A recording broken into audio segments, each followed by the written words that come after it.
Arnaud, est-ce que tu peux nous présenter ce qu'est une web série, s'il te plaît? Ouais, une web série, c'est une série de vidéos courtes, en général entre 2, grand maximum 20 minutes. Des vidéos qui sont produites pour le web et qui sont diffusées sur le web. Quelle est selon toi l'évolution à venir des web séries dans les années qui viennent?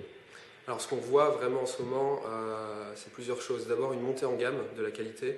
Beaucoup de séries ont commencé par faire une saison 1 un peu médiocre, mais au fil du temps arrivent à acquérir de l'expérience, voire des financements. Donc la qualité des séries vraiment s'améliore. Une deuxième chose qu'on voit aussi, c'est la multiplication des acteurs. D'abord la web série c'était quelque chose de vraiment amateur, des gens qui faisaient ça dans leur garage avec une petite caméra. Maintenant de plus en plus on a des grosses structures de production comme Endemol, des chaînes comme Canal, voire des marques qui vont se servir de la web série pour accroître leur audience, pour une campagne marketing. Donc il y a une évolution vers plus de qualité, mais aussi peut-être une utilisation plus large de tout ce qui est transmédia. Ouais, exactement. On s'éloigne de plus en plus, enfin, les créateurs, même l'audience commence à prendre conscience que la web série c'est pas seulement un sous-produit de ce qu'on peut avoir en série télévisée, c'est pas la simple réplique en moins bien de ce qu'il y a à la télé, mais c'est un format à part entière qui tire du web des vraies possibilités en termes d'interaction, en termes de buzz. C'est-à-dire qu'on a des séries où finalement le spectateur peut avoir un impact sur le scénario. On a des documentaires, des web documentaires dont vous êtes le héros par exemple. On a des web-séries qui construisent un vrai univers via des blogs, des pages, etc. Un univers 2.0. Donc grosso modo c'est ça en fait le vrai intérêt de la web-série, c'est faire des choses qu'on ne peut pas faire à la télé, ne serait-ce que techniquement. Et donc quelle est l'offre d'Anyfilm pour les producteurs de web séries?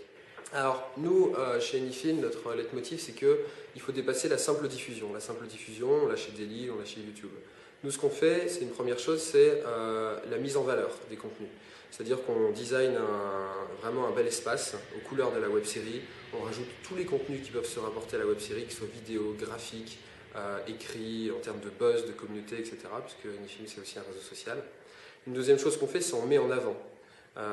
Et en fait, on propose un service optionnel aux créateurs de séries de mise en avant sur tous nos supports, c'est-à-dire sur notre homepage, sur notre blog, sur nos différents supports de type réseaux sociaux. Ça, c'est la troisième chose. Et enfin, ce qu'on fait, c'est une démarche un peu à la fois de conseil et d'une certaine manière de structuration du marché de la web série. C'est un peu notre ambition.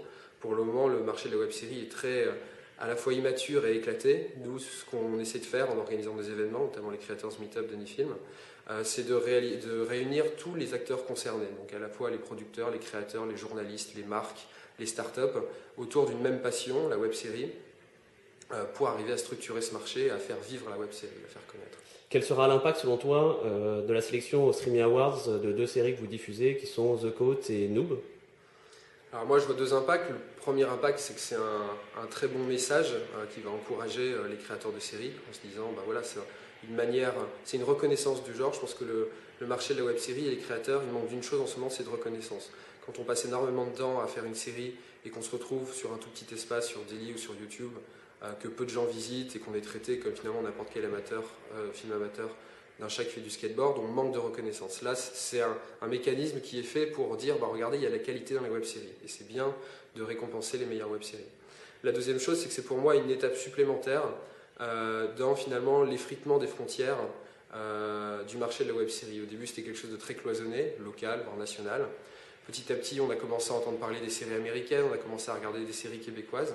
Ben, aujourd'hui, pour la première fois, des web-séries françaises vont être mises en avant aux États-Unis. Ça va être l'occasion pour les Américains de voir des web-séries françaises. Et ça récompense une démarche d'ouverture des web-séries françaises. Beaucoup passent de plus en plus aux sous-titres anglais.